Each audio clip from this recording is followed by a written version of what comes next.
So we are recording if you do not mind. So hello everybody and thank you for joining us today, this afternoon for this wonderful lecture.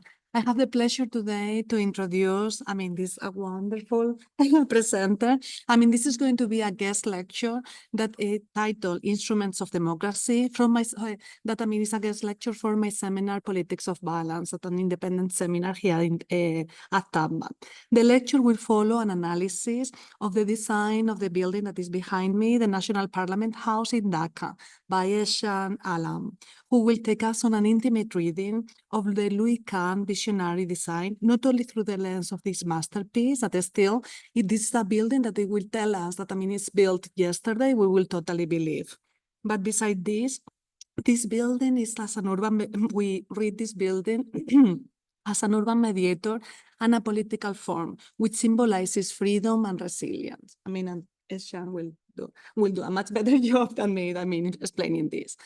Just like to introduce a little bit briefly our presenter, Eshan Alam is an architect and educator. He holds a Bachelor of Architecture from the BRAC University in Bangladesh, where he subsequently taught as a lecturer. At the same time, he also engages in practice, facilitating community-led civic space design across Bangladesh. Eshan is currently pursuing a Master of Urban Design degree at Tamban College, while also working as a research assistant in Hydrology, Land Cover and Climate Change Lab in the Department of Earth and Environmental Science here at the University of Michigan. So please join me in welcoming Eshan today. Thank you, Eshan.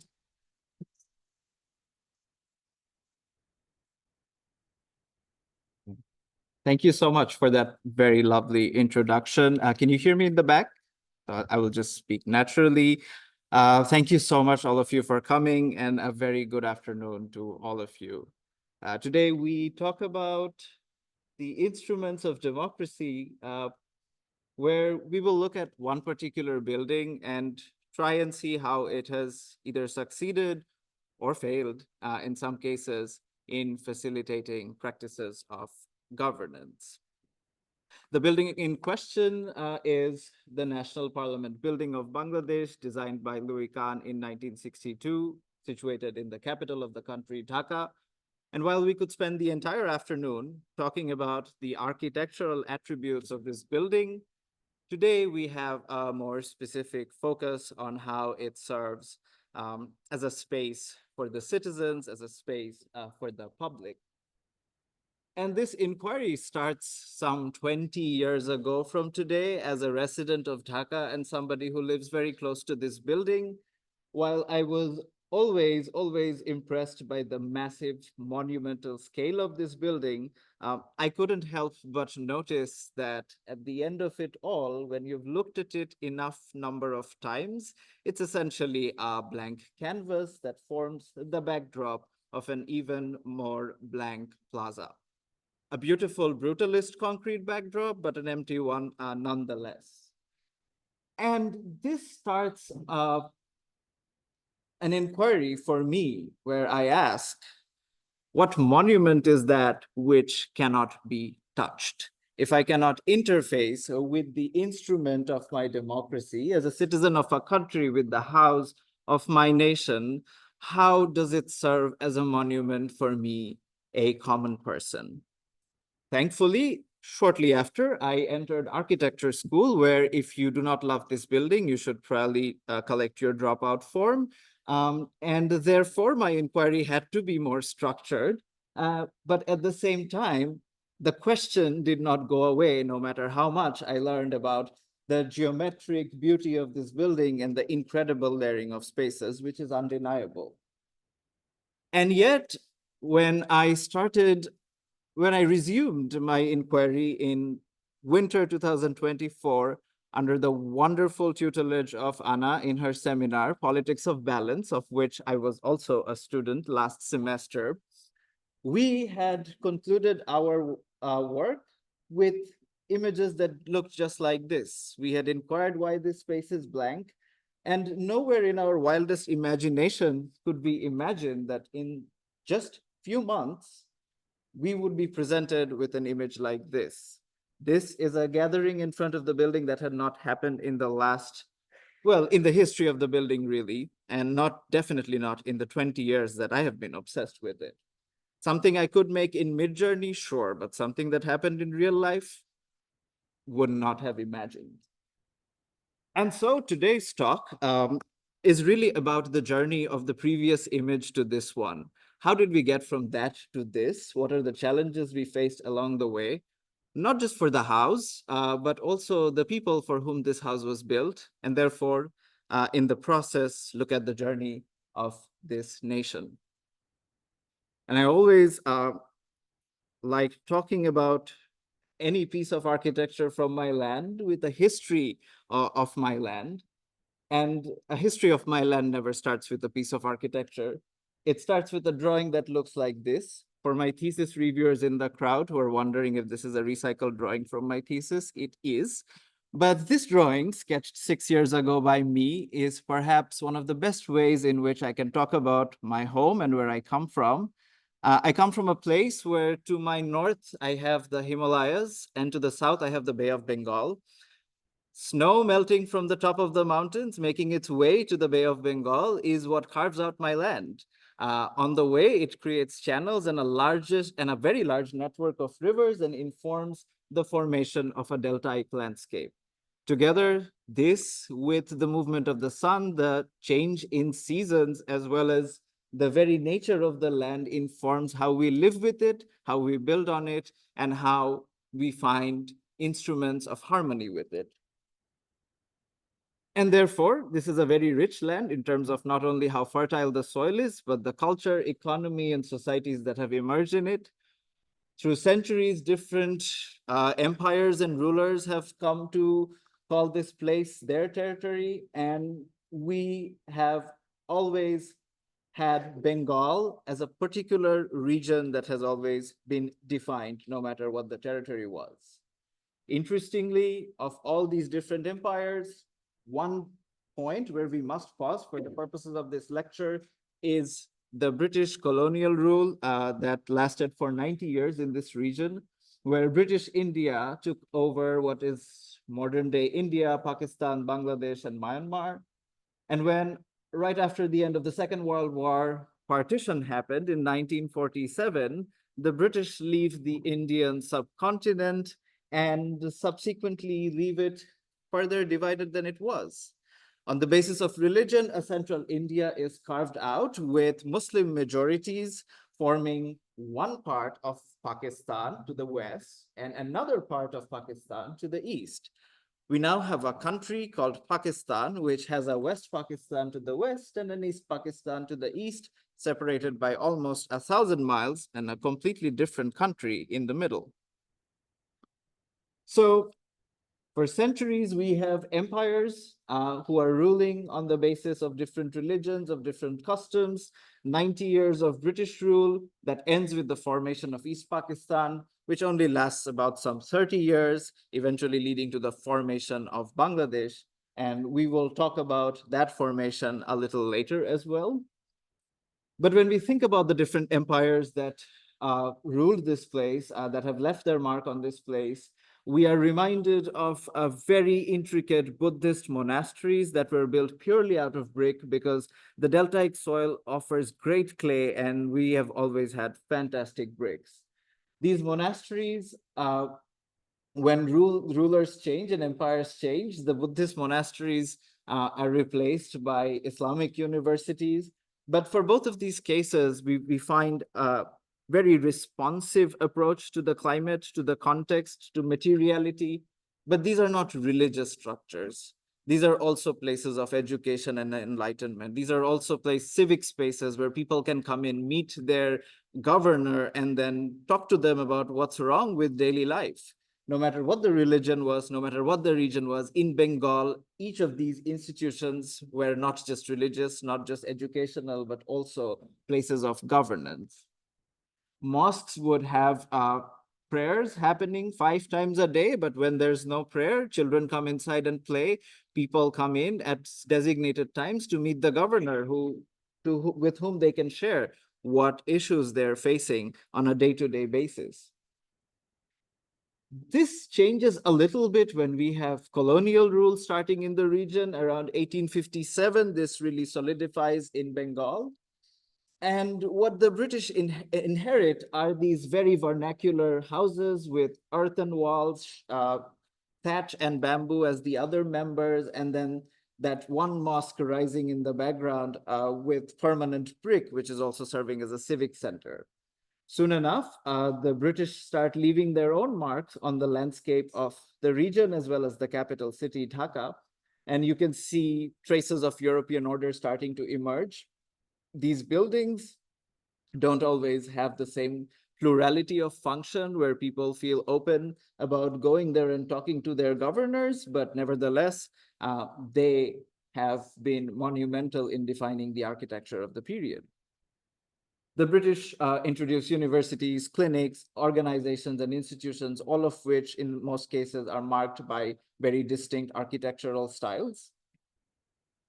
But as we were discussing, around 1947, the British leave right after the Second World War, carve up this region into an India that is a central landmass here, and then a West and an East Pakistan. The region of Bengal, in what is marked in orange to the right, is the region of East Pakistan.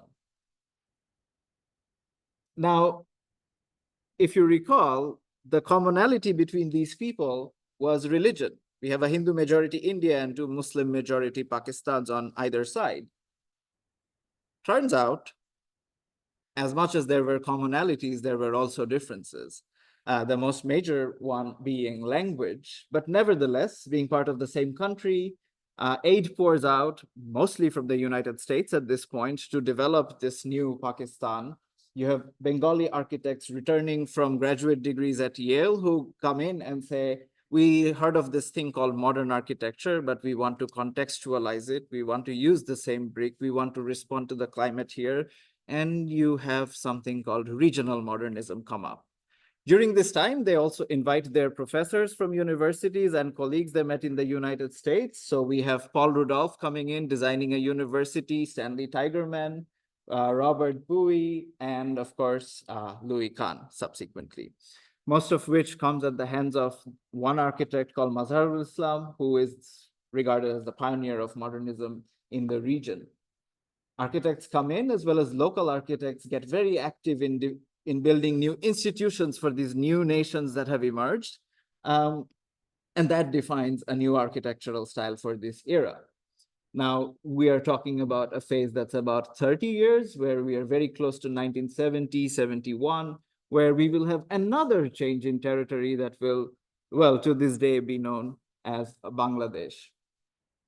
And this is really where we will have to now continue our conversation about history with the National Parliament building as a parallel, because it is during the periods of 1962 to 1982, very much when this transition happened, that the commission of this building, construction, pause in construction, resuming construction, and completion takes place. Now, as I was saying, there are differences between these two Pakistans beyond their commonality of religion. One of those major differences was language. So as early as 1952, and if you recall, these nations were formed 1947. So 5 years later, you have people out in the streets of East Pakistan demanding Bangla, which is the language we speak, as one of the state languages. The reply is mass shootings, violence, death, and eventually a very large number of people die on the 21st of February, 1952. Bangla does become a state language subsequently, but we have other problems. We want basic human rights. We want equal recognition as citizens of the same country. We want economic benefits that are proportionate to our contribution to the economy, which was more than half at that point. So from 1952 all the way to 1971, there's a movement every other month, and all of it is met with violence, some of it with killings, and well, most of it with arrests. Now, if you're an West Pakistani administrator or the president of the country, you want to do something about it. It's not nice to have movements and protests erupting every month, leading to violence and disturbance. One way to do it is to have some form of recognition be given to the people who are protesting, to have some form of recognition given to meet some of their demands.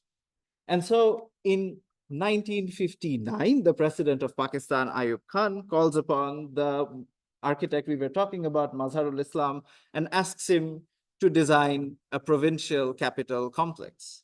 Dhaka at the time has been recognized as a provincial capital of Pakistan, which itself is one way of giving recognition to some of the demands of people. Let's build a provincial capital complex to solidify that recognition.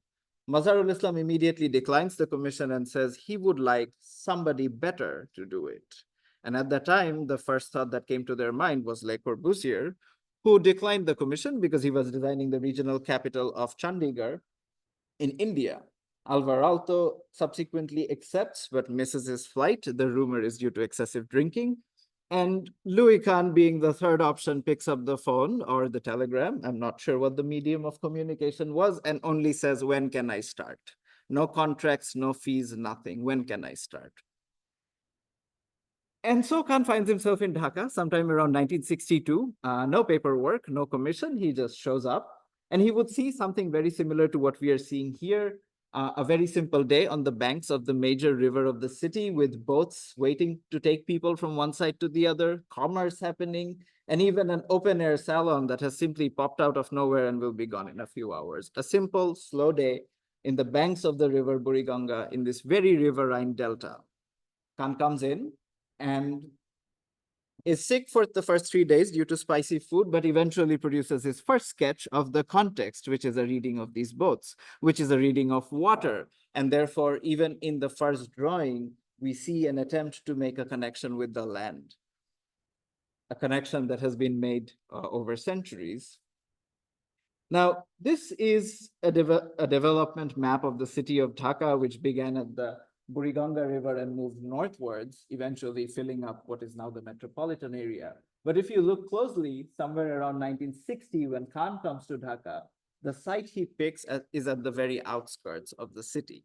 Eventually, the city would engulf the site and turn it into the center of the city. Whether this was conscious choice or not, we do not know. But his selection of site turns this into the very center of the city, and therefore a space that everybody gravitates towards. Even in his earliest sketches, Khan not only draws, but mentions struggles of trying to organize a central assembly chamber around a series of other functions. He wonders how to group them, and he also wonders how to group people together. Water comes up in the design very early as we look at the progression of drawings. And then one fine night, he falls out of bed, apparently, and realizes that religion itself can be one factor through which you can bring people together, because that's how mosques, monasteries, and temples have worked throughout ages. The religious building is the civic center. At this time, the judiciary and the legislative, that is to say the Supreme Court and the parliament members, are fighting because these two buildings are supposed to sit side by side. And then Khan draws what is basically a rotated square in the middle between these two masses and asks them, would God be distance enough for you to coexist? And this is where we have, for the first time, the introduction of the mosque come into the complex. The Supreme Court eventually goes away. But really, this is a moment where, for me, this is my first reading of the use of architecture to mediate different conflicts in space, to bring people together, and also to provide buffers where necessary. Eventually, Khan completes the design as early as 1964. We have enough to start construction, and as is with all of Khan's other buildings, large geometric openings forming screen walls, a scale that is very hard to read, leading to a monumental feeling, and an ode to the architecture of the past in the expression of ruins and castles that we have all very lovingly seen from the books of history. The building itself, once you look inside, is a very layered and complex series of spaces coming together and arranging themselves to make this almost mysterious space. But a reading in plan reveals the very simple logics that led to this design, where the placement of a central assembly chamber, 4 office blocks for all the people who will support the operation of the assembly, followed by 4 service blocks, including a mosque, a dining hall, a reception space, and a presidential entry, pretty much wrap up everything. All that is not colored within the building is circulation. I think this building absolutely defies the logic of a 30% circulation that we find as a standard somewhere. We just don't build like that anymore. It's very sad. But leading to the series of spaces where one gets lost, where light filters in and takes on different forms and defines volumes in ways that one would not expect as they're turning a corner. And of course, this is a provincial capital, and we must not forget there are conflicts here and people want to be heard. So we have a South Plaza and a North Plaza defining the 2 termination points of the building. The building itself sits on water, if you will notice, connected to the South Plaza by just a bridge. And this will come back later as we talk about the other events that unfolded after the building got constructed. For now, construction, 1964, construction is underway. We're about to build the provincial capital of East Pakistan, but we don't have cranes. We don't have cranes, so workers have to carry the concrete mix on their heads in these little metal plates and pour it. At the time, you could only cast 5 feet of concrete a day, and Khan honors that restraint with a marble strip placed after every single segment is cast. Every 5 feet, you now have a marble strip symbolizing the work that has gone into it and the people who have made it happen. Every 10 feet, this marble strip comes out a little bit for a bit of drip course in this very rainy context without a shading device. This is Khan's attempt to protect some of the concrete that is exposed to the weather, perhaps not most successfully, but it's there. And so we have it, workers carrying bricks, materials on their heads, balancing it while climbing up very shaky bamboo scaffolding and building out this 110 feet concrete castle in a region that's economically not doing so well. But the building would have to wait. We have other sad things to tell you. Remember that language movement that started in 1952? That's one problem that's resolved, but the movements keep coming because clearly there are other issues that are not being resolved. Now, unfortunately, or fortunately, in 1970, a Bangladeshi or a Bengali political party wins the national election. So now a Bengali person would have to be the president of all of Pakistan. What do? You declare military law. And you will find this as a recipe that keeps coming back in the history of this region. You declare military law. You bring in a military general whose first remark is, kill 2 million of them, and the rest will eat out of our hands. And that's what they do. On March 25th, 1971, the Pakistani military lands in Dhaka, walks into the house of every sleeping person they can find and open fire. Indiscriminate of religion, indiscriminate of profession, indiscriminate of area, there is mass firing and Dhaka burns the entire night. The next morning, we have thousands dead. There's been a declaration of independence. We no longer want to be East Pakistan. We want a new nation, because how can you be part of a nation where your own military walks into your house and commits genocide? Soon enough, people from all walks of life learn how to operate basic weapons and, using very improvised guerrilla tactics, slowly organize to fight back and win back every village, every piece of farmland, every river, every canal. We have a refugee crisis that's also happening parallelly. People pouring out to India who were generous enough to open their borders, while a war rages on for 9 months.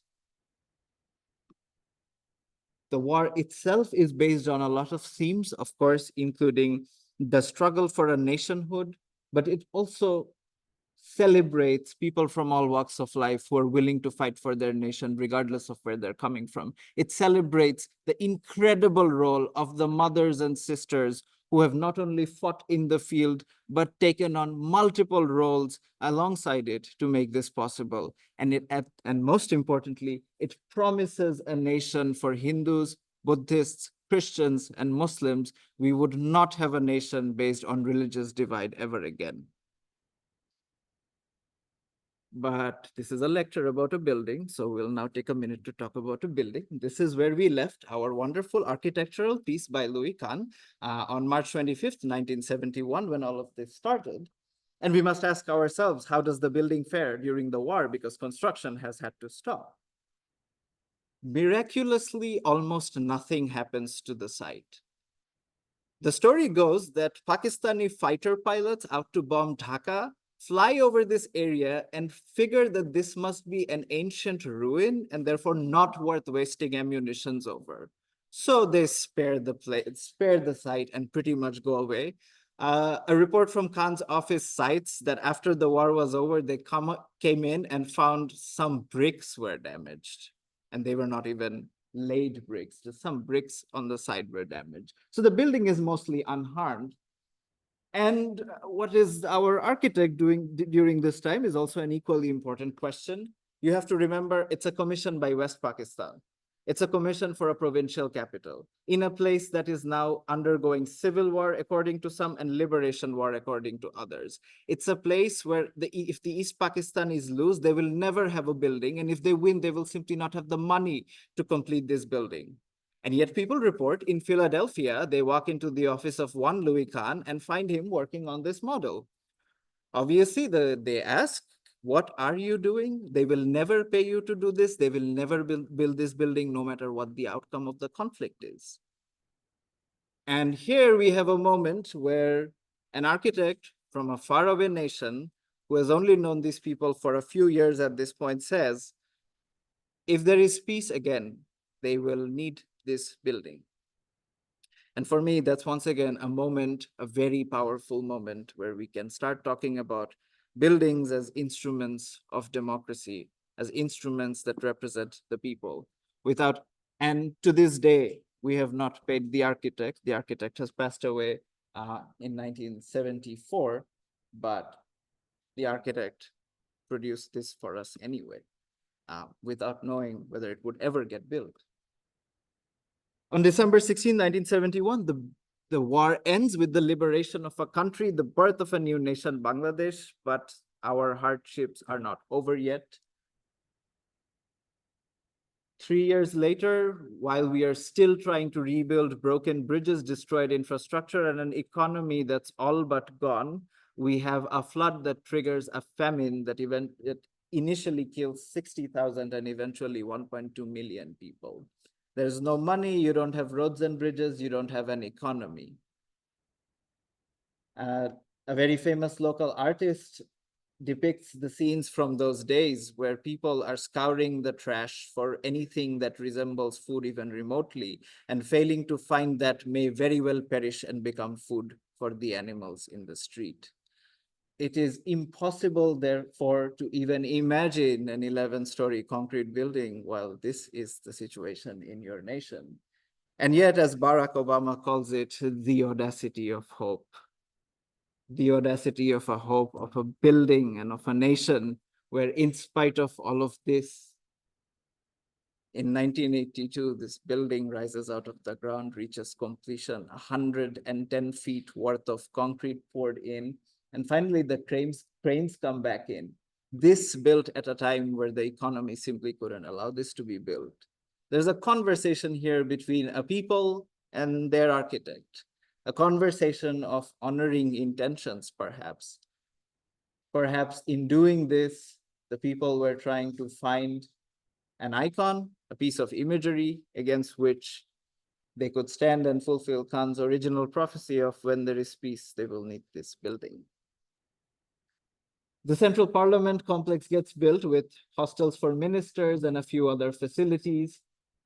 As with all of Khan's buildings, it's a series of spaces that are embracing each other, leading to a very complex layering of spaces that create a sense of mystery as you're going through the different functions, the public plazas, and the buildings sitting in the middle of those two plazas, separated entirely by this moat-like water body connected only by a bridge. Even in section and elevation, we begin to see these screen walls almost concealing the windows and making you lose sense of scale for the building, but also all the different layerings that come in that are very much revealed in section. And so we have this rising out of the water, the seat of democracy. And although this begins in 1984, the truth is we have not had a democratic election until 1991. So at first the building is in ruins, it's not used, we have an icon, and then it gets rented out for conferences. A lot of people from that time recall going to seminars and weddings in this building while the roof was still not done. So until 1991, you don't really have a real parliament operating out of this building. And yet we see Khan's fascination with mazes and spaces such as the drawings of Piranesi, which start manifesting in these staircases. We see this moat-like water body separating the building from the plaza, connected only by a bridge. We start seeing the MP hostels that are made of brick to give contrast to the National Parliament building itself, the only thing that's purely in concrete in this complex, and then everything following that same body of water that Khan saw on day 3, making his first sketch. Incredible layering of spaces, as I keep saying. Also, this is usually say best saved for the end, but if you find yourself in the region, you must visit this building. I have been 4 times, I still don't understand it, and I get lost every time. The people celebrated, the people put it on their banknotes, on their stamps, on everything. And indeed, they do find in the building a backdrop for their identity. And at this point in time, I would like to share a couple of minutes from 2003, when Louis Khan's son, Nathaniel Khan, finds himself in Dhaka for the first time and sees his father's design in completion for the very first time. Not once has always failed. What is has always failed, and what will be has always failed. Such is the nature of beginning.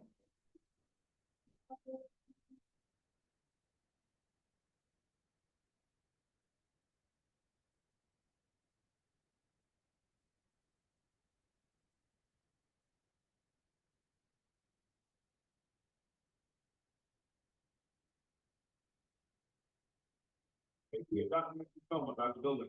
About the architect.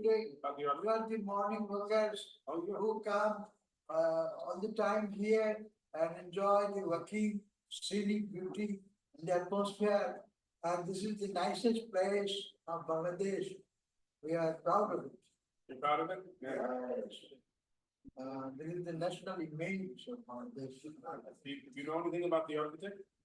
Architect, I have heard about him, the talking about the architect. Well, actually, I'm here because I'm the architect's son. He was my father. Oh, that Louis Farrakhan. Oh, you I'm are. Louis Farrakhan, Louis Khan. Louis Khan. Yeah. Oh, I'm happy about him. Oh, is he alive? No, he's been dead for 25 years. Oh, we are very pleased to welcome you. This is the ceremony every morning with the raising of the flag. And we're looking at a plaza where people are taking up the space. They're very happy about it, very proud to have this icon. And this monumental citadel of sorts has truly transformed into a public space. This is shot a little before 2002 and released in 2003. And we get to see that plaza in action for the very first time, but will unfortunately also be one of the very last times. And this brings us to the matter at hand today, the architecture of exclusion. You have to look at a map of the city for a minute, just to understand how important this building is even beyond governance practices. It is situated in the heart of, well, one of the most dense cities in the world, but also one of the densest parts of that city, where this is pretty much the largest open space you can find. And therefore, it's important as a place of gathering, as a place of pausing, as a place of not being crushed by the volumes of buildings coming from both sides of the street. This is a place where hundreds and thousands gathered every day. And yet, while we finished our last timeline in 1982 with the completion of the building, we have other sad stories to tell today. We have in 2002, the introduction of the first exclusionary element for this complex. What was once taken up by people as a lively public space, what was once a place of expression for various views and performances and protests, can no longer facilitate the movement of people in the same manner. The introduction of the first fence, which we'll also see in a minute, pretty much below waist level, starts asking people to leave the plaza and the grounds, and the closest you can get is the sidewalk and the streets. If that was not enough, signs and the police finally force you out, further establishing this fence. At first, with the scale of the building, this fence is almost easy to miss in an aerial view, or if you're looking from afar. And yet it's there and it's doing its job. You see no people in this plaza, so clearly it has worked. One could jump over it technically, but an element in space has a lot of impact in enforcing the values that it's trying to enforce. And that, in that case, this has been very successful. And so, as I was saying, about waist level high, where if you stand right next to it, you can sometimes pretend like it doesn't exist. You still can't enter, but visually, maybe you can convince yourself that there is some amount of connection between you and the house of your nation. 12 years pass and people make their peace with this fence, looking at this building from hundreds of feet away now. And yet that is not enough. While the 2002 fence is often attributed to a post 9/11 security concern, the 2014 one comes right after the ruling party that came into power in 2009 wins their second election, one that has massive accusations of vote rigging and irregularities. And therefore, one of the best ways in which we can legitimize this work of architecture is the fear that it inspires in people who are in power, perhaps not legitimately. And one of their first acts is to further separate the people from the house of their nation. In 2014, we have reports of a new fence coming up, much taller, far more dense, and giving complete coverage. People take to the streets and yell out, "No wall on Khan," but really the point missing there was, we're not blocking off Khan, we're blocking off our own house. And that is something I felt very much missing in that narrative. And if you go out and scream, "I want to look at an architect's work," people are less likely to listen than if you had said, "That's my house and I have every right to enter it." And therefore, on top of this fence that was already exclusionary enough, we now have this. Now, this is the second blow, and people finally just stop going near this place. There's a sidewalk right next to it where there are some activities at night and during some times of the day. And even then you can have security forces come in and simply vacate the area. They're only defending a fence, not the entire house of the people's nation. And in this moment, there's an absolute divide, absolute gap between your seat of democracy and the people. This is what it looks like with the two fences, and this is what an attempt at trying to get some activity started often looks like. Now we'll go back a little bit now to look at this building in one more view and try to understand whether this was necessary. If this is the house of the nation and it's already floating on water, with the two plazas very much separated from that body of water, did we really need a fence? If we cut it up in section, we start understanding, as I was saying earlier, that your South Plaza and your building are essentially connected by a bridge. You block off the bridge, and much like the ancient castles that inspired the entire architecture of Khan, you block off that bridge and you defend the entire building. the thought of security, the thought of having to shut off the building were already present in the design in 1962. We did not need to reinvent it in 2002, let alone 2014. And yet we did, and what that did is destroy the key element of this design. The key element being that under this bridge, the members of parliament will come in and go into a chamber that's even more depressed. The idea is that the plaza is above the members of parliament at all times, because the member of parliament is accountable to the people who have elected them to make the right laws, to do right by them. And rising above the plaza is the mosque, which was so important in his design, because that is not where the story ends. The people are accountable to their creator to elect the right leaders. It is a series of accountability that Khan tries to set up through these spaces that basically dies with these fences coming in. The original thresholds in the design were, even if you did manage to get on the water, you would essentially climb up the steps only to reach a screen wall and not a door or a window that would lead you to a maze of walkways where you'd get lost, or where the walkway meets the street and the street comes down into these steps where essentially you're looking at the water at eye level and not really able to climb up and go in. And this is what we do as our version of safety, security, and exclusion. I don't have to tell you which one is a softer threshold and blurs out these contrasts while still ensuring security. And so this is the state at which we had left it for 12 more years since 2012. And I promise the last section will go a little quickly now. Where there is oppression, there is resistance. There is always balance. That's what I optimistically want to posit today. And therefore, in the likeness of this course's name, we get into the final chapter, A Politics of Balance. In the July of 2024, people take to the streets of all of Bangladesh demanding equality in government jobs. Their resistance is met by the police, who use brutal force. And once again, much like 1952, 1971, and all the movements before it, hundreds of students die, people are shot, there's violence. Except this time, there's also a military curfew. There's internet blackout. You didn't have that in 1952. There's internet blackout, and people are asked to not leave their homes. It is a time of uncertainty. It is a time of violence. It is a time where I specifically remember being in Dhaka at this time this summer. You could have the police come into your house and pick you up, citing that you are a student protesting for government job equality. And there would not be a case, so your parents couldn't go find you in a police station. You'd just be gone. If you're lucky, you come back. If you're not, you will be among the hundreds that are still missing today. And yet, the people refuse to break.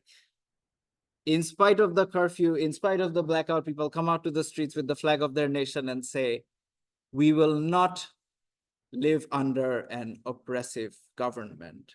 Reminiscent of 1971, the people flock into the city and force the prime minister to resign.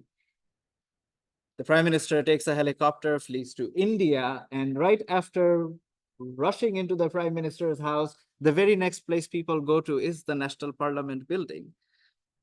And slowly but surely, after a little after noon, people start flocking into the House of the Nation.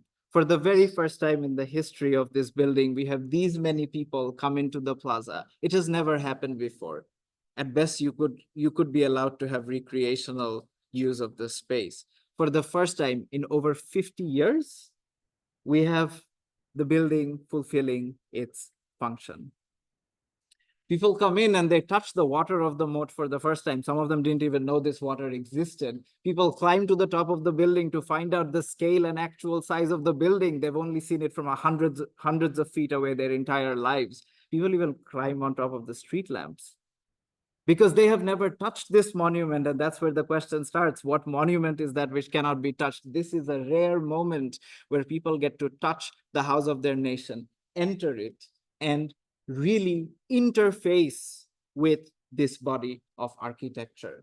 And that's what happens. You can build fences, you can put security forces, but when a wave of people come in to claim their house back, turns out fences the police and security forces are not enough. And so people enter the building and they see this chamber for the first time, not in a nationally televised parliamentary session, but with their own eyes. People go crazy. People go crazy. They have never seen this space before. But it can't all be rejoicing and celebration. The mob starts looting the parliament building. You have chairs being carried out. You have printers being carried out. You have broken bricks being carried out. There is a moment of conflict where people start spray painting on the concrete. And some people say it's beautiful they got to touch the house of the nation, and the architectural community faints because my brutal concrete, it is being destroyed. So this is not just a moment of joy, this is also a moment of alarm. We've never seen this before. We don't know what to do with it. And yet you have people rejoicing for the most part, and that is what marks the day. The next day, the protesters come back and they say, if you've taken something from the building, return it. It's the property of the nation, and it belongs to the house of the nation. The next day, students come in and they see that the entire plaza is full of things littered. Again, we don't know what to do with this space. We have never used it in our lives, honestly. So students come in and they call people and they say, well, you've thrown things on the plaza. Now come back and let's clean it up. And in a day, they clean up the entire plaza. They clean up the entire complex. By the end of the day, 90% of the goods that had been taken away, people are coming back and returning them because they understand this belongs to them. It just stays in a house that was kept away from them. That's really the one thing that has changed. And now, just to conclude, we live in a nation that has an interim government selected by popular demand, not by an election. They're trying to undo some of the damages that have come about, which will not only include,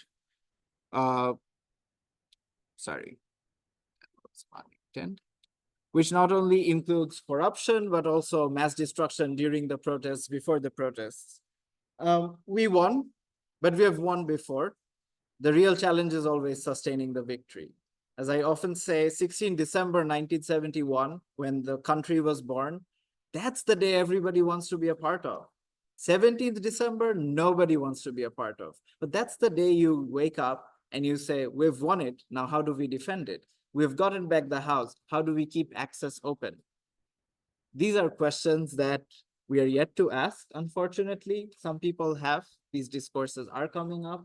And I'm hopeful that someday, if any of you come, I will not have to collect your passport, submit it to a security office and wait 2 weeks for approval, and that we can just walk in and I can show you this wonderful building that has very much defined my journey as a Bangladeshi, but also an architect. And in spite of the fact that when Anna and I began this conversation as part of our assignment in Politics of Balance, this is the most number of people that we could have in one picture of this building. That has very much changed over the summer. And I'm so glad I got to give this presentation with that last chapter where people finally took over the space. But I wonder what happens next, and I hope you will be able to bring ideas and thoughts into a discussion where we can talk about that. Because realistically, what more could this piece of architecture or any architecture do to resist exclusion? It's a much larger series of problems that we must also account for. And finally, thanking Anna for this opportunity, Tao, Jivitesh, who were my group mates doing parallel inquiries for this assignment, and for helping print the poster, Tubman College for hosting us, and of course, all of you for your presence here. It means so much to me. Thank you very much. Thank you.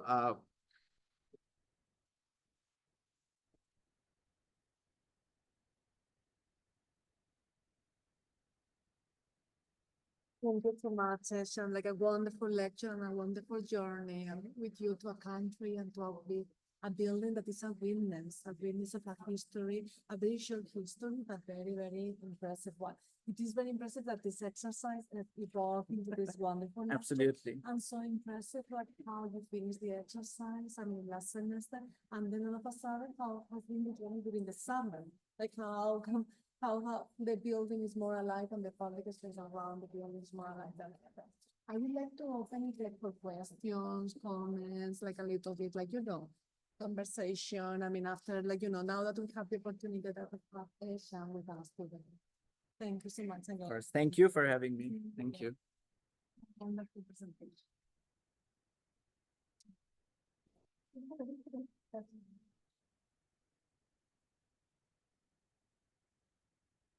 Oh no, this is the awkward part.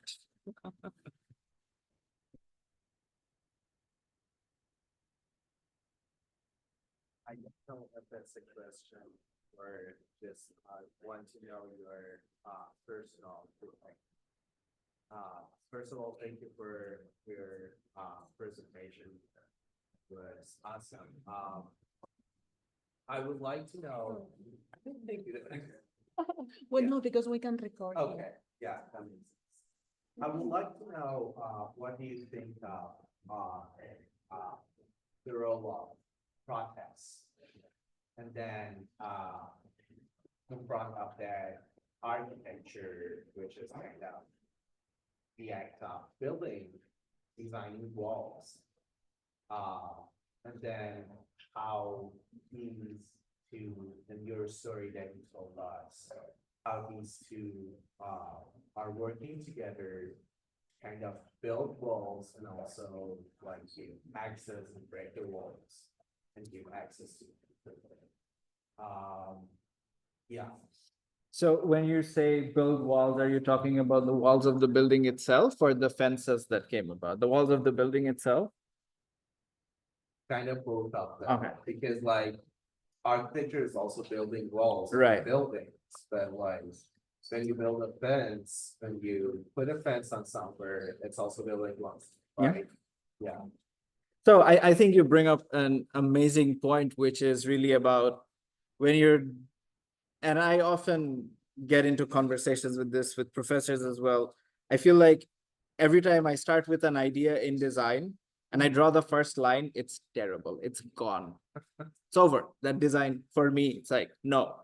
And it comes so much from this act of the first line being a double line defining a wall. We are just so trained to do it, even as not as architects, but as humans, the idea of enclosure, of protection from wildlife and the elements, if you want to go as far back as prehistoric times. But between four walls and a roof and a floor, creating a perfectly blocked off cube and the very open field where you're exposed to everything, I think there is an absolute spectrum of different layers of enclosure, different layers of openness, different elements coming in and creating different scales of permeability that we can work with, which, yes, we might still have to end up building walls, but then we don't build them in a way where we block off people entirely. But also your members of parliaments don't have to hold umbrellas while giving speeches because there's no roof over your head. So there's a moment of balance here. And on the note of protests, I think protests in light of this building have been incredible because you see a very distinct disparity. You see a very distinct divide, which has been tolerated for 24 years. And finally it comes down, right? That fence meant nothing as you saw all these people go in. The fence is still there. So I think, as I was saying, exclusion has so much to do with other factors, with how the people respond to spaces and how they take up a space. And the space really grows and transforms as a result of that. So when people came in, the fence pretty much disappeared. Physically still present, but it meant nothing. So I think protests or feedback, rather, I would call it feedback in a much larger sense. Feedback shapes spaces more than anything that comes out of a drafting table, I would argue. And walls, well, we'll probably still have to build them, but I'm sure there are beautiful extents to which we can and cannot build them. I don't know. I hope that Yeah, shed some light. it's just like a personal reflection. Yep. Yes, thank you. Yes. Have you looked at what mine is, like still thought on this? Yeah. Okay, so, this is really important, I don't understand that. Do you think that this confusion every time you go to the building, is that reflect in your design? Like, does it show, does it indicate that this building is not necessarily good, like, or designed in a way that reflects democracy? So that's where it gets very interesting. I had the chance on my third visit to talk to the security in charge who was giving the tour on that particular day. And we talked about this for a while, where he's like, well, these plazas, they don't work because in the hot Bangladeshi summer, this brick plaza is not someplace that's nice to stand on. And yet it's a very clean space. It has no boundaries that obstruct view or stop you from going anywhere. There are very defined progressions through which you go up to the mosque. Now you enter the building, let's say you do. And this is where I think I agree and disagree with this being in terms of the merit of the design. You walk into the building and the security personnel takes me through these very specific hall where you have stairs to the side and the military is trained in a way where they know a particular path through which they take a series of stairs and they're able to secure every single part of this building if there's an incursion. As a person who doesn't know that, as you walk in, you take the second left turn and you're in this strange ramp, you still love the space, you still love the light flowing in, but you don't necessarily accidentally walk into a member of parliament's office. You'd go into the reception by accident because that's how the space is centrally organized, but you wouldn't walk into the chamber while the assembly is happening. So while that does not allow you to accidentally meet your parliamentary representatives, it also creates a sense of internal security, which is very much absent in the public spaces. So you bring up an excellent point. There are concerns of security that have blocked off internal spaces in the building, which is why you'd get lost. And we could stop at that and say that that's still a necessity as opposed to the fence. But at the same time, I see what you mean about how you should be able to see all the spaces. Personally, I don't mind the mystery. And I'm also not opposed to the idea of not walking into a minister's office accidentally and then having their security ask me a million questions. Okay. Walking in the space, just confused and lost, it's like, does that mean that I'm like feeling safe in the space, and does that mean that my voice is being heard, given that this building is an example of democracy? Right. Yeah, I mean, that's a wonderful point. When you go into the central chamber, there's a different feeling altogether, but getting there is the challenge, and that is where you have a very valid point. Yes. Yeah, I have another question. Yes. So you said that the architectural design, when all like the protests and the civil war was happening at the time of this building, the military coming and bombing everywhere. Do you argue that really kind of sort of dissociated from what's happening in what's not Bangladesh? Is he like dissociated, and wouldn't you argue that like you wasn't fully aware of what was happening at the time? So wouldn't you think that his design didn't necessarily respect on the violence that happened at the time? It just came out like, and with all this like this concrete and all that, it just came out. Even though like it didn't reflect, he didn't have like any idea of what was going on, so don't you think that's probably kind of sense? Like I know you said you loved it and we saw videos that people loved it, but like wouldn't you think that it's not like dissociated from the history of Bangladesh? Absolutely. Absolutely. It starts at the reading of a riverine delta and then it stops there. It has a beautiful gallery inside that talks about all the different movements, but that's after the building got designed. So yes, the building talks about the context, the geography, and a lot about how the identity of these people is influenced by the geography and how we have built architecturally as a consequence of that. It is not necessarily a most successful reading of the different historical periods of movements and struggles that have led to this nation, although surprisingly in 1972, right after liberation, Khan comes back to Dhaka, to this new country, sits with their with this new government, gets 1,000 more acres to build more buildings that didn't actually get built. But so he's had a moment to come back after the war, to look at what's happened, to read that history, but he's not necessarily responded to it as directly or explicitly as perhaps could have been done. So yes, that's an absolutely wonderful reading. And yeah.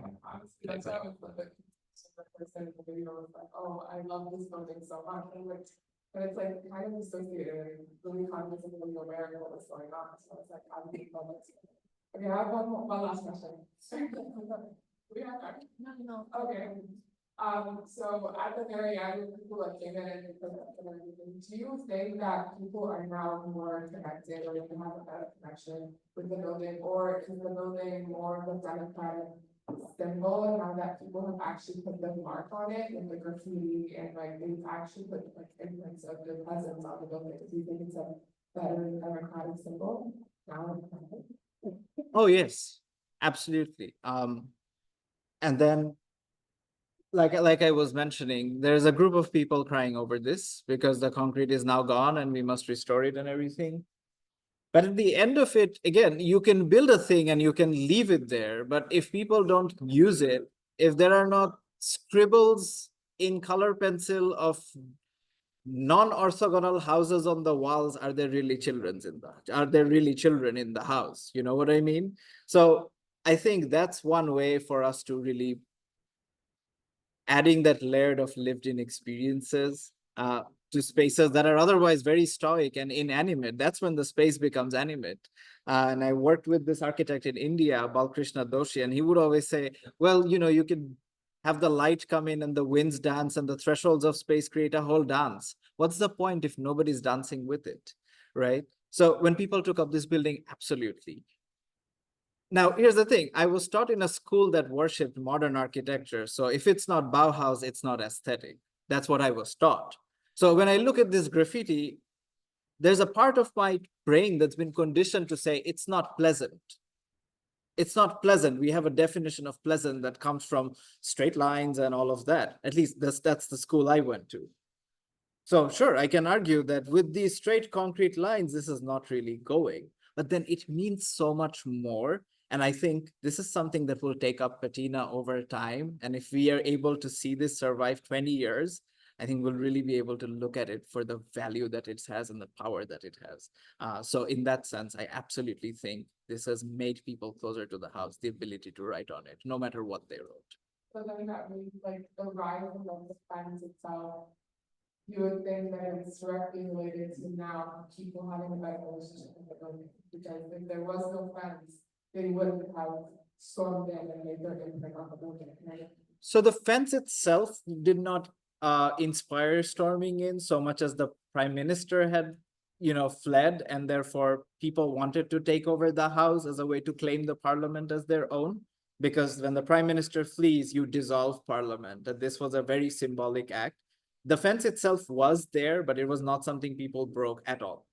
People just went over it. People just found gates. Surprisingly, the fence was not what they had a problem with so much as the concept that enforced and built it.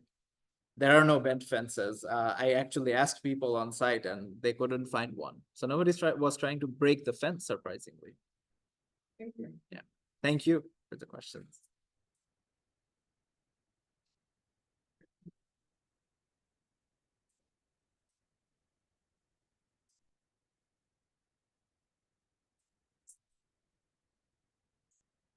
No, not directly. No. Not directly. No.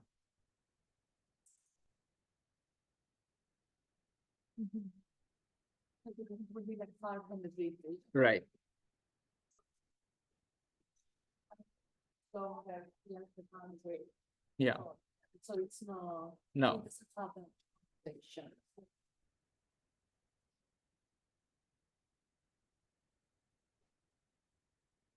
I have like one small comment, like, maybe like, it's a little bit of like, this conversation, but I mean, it's very impressive, like when you look at, you walk us through the photos and you, especially the most recent photos, I mean, of the people demonstration and protest, you see like people from all ages, but you don't see any single woman. I mean, I wonder, like, you promised, I mean, it's very children, from Western Heights. I mean, what is the role of the women in a country as Bangladesh? I mean, especially for the public sphere. Right. So interestingly, when we had this whole protest play out, well, from pretty much from the beginning of July to the first week of August, there are instances where women do take to the streets and in very organized manner. So there would be like organizations in residential halls of buildings, of universities, who would come together. And, these are segregated male, female halls. So people from residential halls would organize as different groups. And so you would have very organized role of female students come into the protests. And this has been something remarkable where they've not only played a significant role during the protests, when there was violence, they were subjected to it, they fought back, including pretty much getting government political forces out of their own halls all by themselves. But surprisingly, you're absolutely right. When we look at the parliament building and the gathering that happens there, we don't see as many of them. When we look at the people entering into the prime minister's residence, similar thing. We don't see as many of them. And while I do not really have an explanation for how that happened, and that's why I started by talking about how throughout the protest for the entire month, I was very much looking at a strong participation from male students and female students, because these are mostly university students trying to get government jobs. There are other underlying factors that do exist. One is this is the phase where the mob turns violent. Now, when the police turn violent, that's one kind of violence. That's violence you're out to resist. But when the mob turns violent, things get very confusing. So there are entire groups of people who simply did not go to the parliament because they felt like their own people were stealing chairs. The people with whom they had protested for a month were stealing chairs. So there's a moment of confusion there. I don't know if that has something to do with it as well. But beyond that, the last thing I will say is this entire protest about government job quotas inspired everybody to take to the streets, even parents of students who are trying to get jobs, even younger siblings of students who are trying to get jobs, because that one child getting a government job means the entire family now has a better livelihood. So this was a movement that had everybody in it. And yet towards the end, you have complications like, who are these quotas reserved for which you cannot get the jobs? So you have 1% out of thousands of government jobs for indigenous communities. But it's very easy to take that 1% and say they are the enemy. They're the reason why I can't get jobs. Whereas there's a 55% quota and the other 54%, much of which belongs to freedom fighters' children. And it was reported most of them are getting that designation of a false certificates. And that's where the problem started. But overnight, we'd hear things like the indigenous population is the problem because they're the people who are taking up 1%. So there are moments where people dissociated with this movement. I don't know if this is also a consequence of that, but that's also something that's important to note, that it wasn't as black and white as the police are violent and the people are protesting. Even within, there are groups that emerged and dissolved.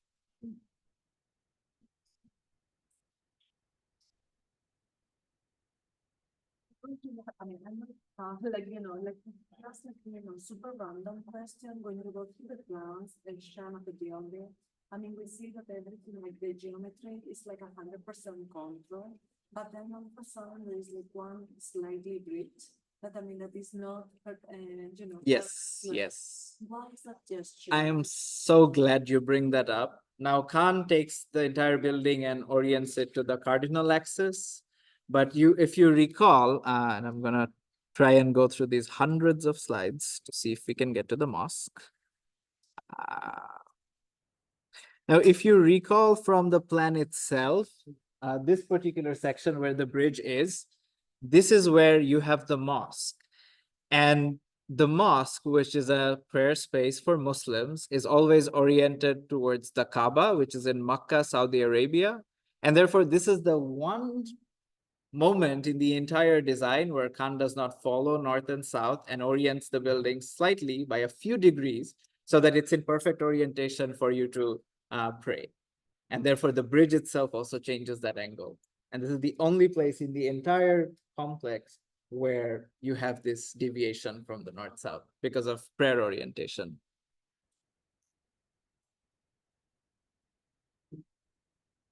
Yeah, and this has been a very key tool for architects at the time, that slight change. So when Louis Kahn, and this is a completely different story, when Louis Kahn died in 1974, he also had a project in India that was under construction, but all of it had not been designed. So the architect who eventually completed it, Anant Raje, an Indian architect, realized all of Khan's vision except that one auditorium Khan did not design, and in a perfectly orthogonal design, as Khan would do, the auditorium is tilted about the same degree as this, as a way to say, well, I did not build this. So this has been a very subtle but extremely powerful element through which architects distinguish between spaces, and I thought that was very interesting. But yeah, that's a wonderful, wonderful question. I completely missed that. Horacio, I do a drawing there, and it pops out, yeah.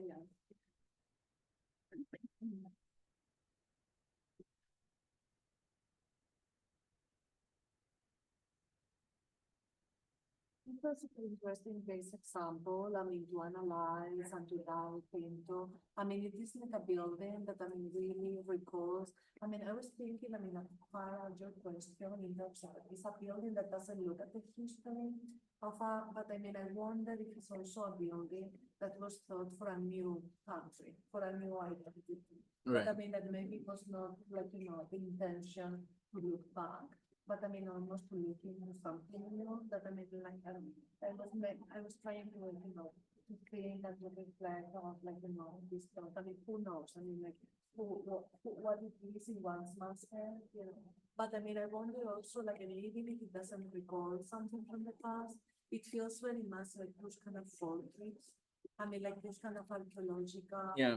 I mean, like the monasteries that you were showing us at the very beginning, you cannot reassemble those very easily. I mean, in those terms, I mean, one fortress within a fortress within a fortress. I mean, like here, like even like when you bring, I mean, Tennessee prisons. I mean, like it feels like so much. I mean, heavily. I mean, and so much heavily like super like defensive building. It's almost like very autonomous. Almost Yeah. like it's by its own.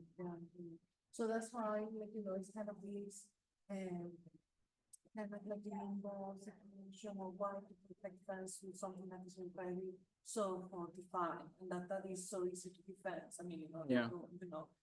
targeting the streets. I mean, one option, but it's like it's really interesting.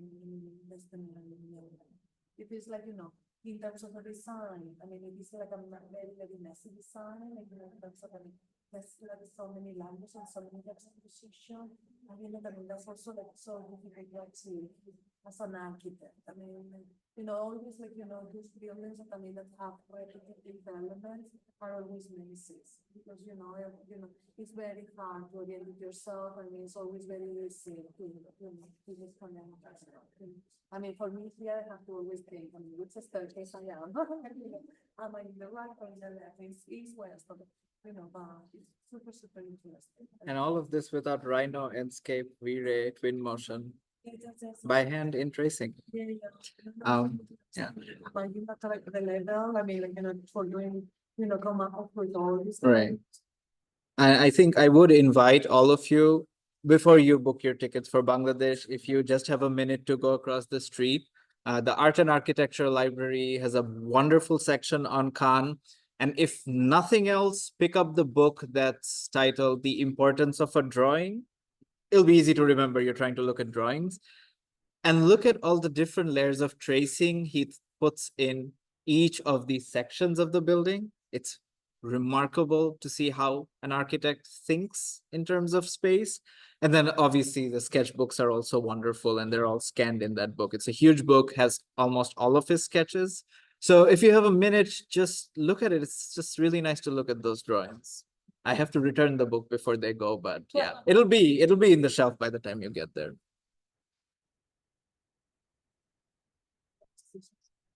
I mean, I think that this lecture is very beautiful in relation that that you are taking you are diving into a little bit into dreams of Bangladesh. but I mean, working as to the history of the audience. But I mean, it's very interesting, I mean, in terms of like how architecture intimately relates, I mean, to the socio-economic, political status or political vibe or atmosphere of a moment. Or when we were talking, I mean, before the summer, like I mean, In winter, in yeah. winter semester. I mean, the fence was there, nobody jumped into it, that is like, the fence, I mean, we must say that it was really, the space was restricted for private events, right? Yeah. That it was like somehow, it was not a space that was never used, I mean, it was a space that somehow, I mean, people could book it somehow, or like, No, you had to be a minister or a relative of the minister to book it for a wedding. like high, like yeah, VIP, like you Yeah. know, really, really high, like high up and people. But I mean, you actually, I mean, the space is a space that I mean that really has symbolized, like the identity of a political, of a political feeling. I mean, so Absolutely. it's very, very interesting. So that's when the moment that when the question in terms of like that moment of anger or fear, I mean, that to go and then cross the fence and then to kind of conquer the house or to conquer or to paint on the wall. I mean, it's not, I mean, against the fence or against, it's against, the anger or it's against the political vibe of the moment. No, not so much against the building itself, but the building is the canvas, the building becomes a symbol where I can express, like, my anger. Absolutely. Absolutely. No, I mean, let's see what happens, let's see what it falls, what the building unfolds, because it's always like, a question mark. I mean, like, how is the situation, like, under wishing the best. Yeah, absolutely. Yeah, we need it. For the stability, like, for the balance and the stability and kind of like, the smoothness, I mean, of a transition that is not always like, in the best. I mean, for the majority, it's not always like, the best for the majority, but we see the best of There is hope as long as we keep hope. the. Yeah. Well, thank you once again, all of you, for having me in your seminar. Truly honored to be able to tell this story from my home here and share it with all of you. I'm sure that, I mean, this one is the here. This has to wrap up in a wonderful paper. I mean. That is the plan. Yeah. Thank you so much for joining us. Thank you. Thank you, thank you. Thank you so much, Asha. I think we let's see this. I love it. Sure.